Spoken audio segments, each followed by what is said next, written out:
नमस्कार दोस्तों, स्वागत है आपका हमारे YouTube चैनल आत्मज्ञानम पर। आज हम आपके लिए ऐसी कहानी लेकर आए हैं जिसका नाम है त्याग का रहस्य। कहानियाँ बच्चे बड़े बूढ़े सभी को अच्छे लगते हैं, इसे सभी पढ़ना पसंद करते हैं। मैं आज एक ऐसी कहानी पेश करने जा रहा हूँ जो त्याग के विषय से संबंधित है।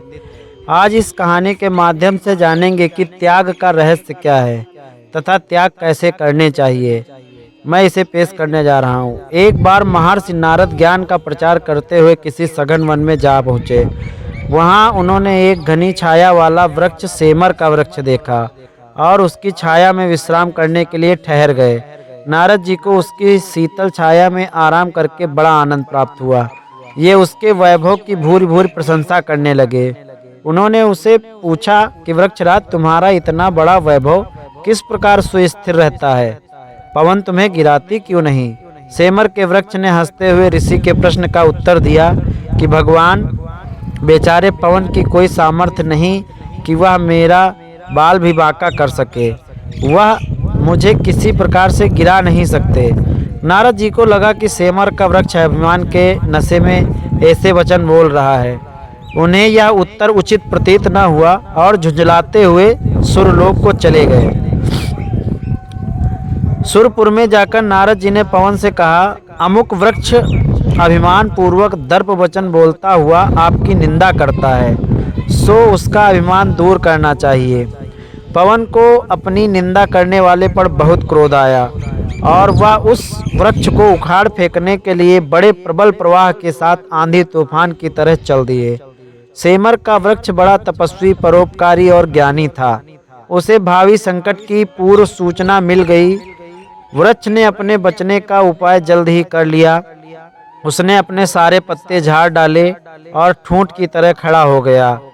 पवन आया, उसने बहुत प्रयत्न किया पर ठूंठ का कुछ भी बिगाड़ नहीं सका। अंततः उसे निराश होकर लौट जाना पड़ा।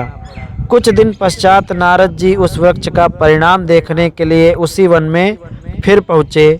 वहाँ उन्होंने देखा कि वृक्ष ज्यों का त्यों हरा भरा खड़ा है।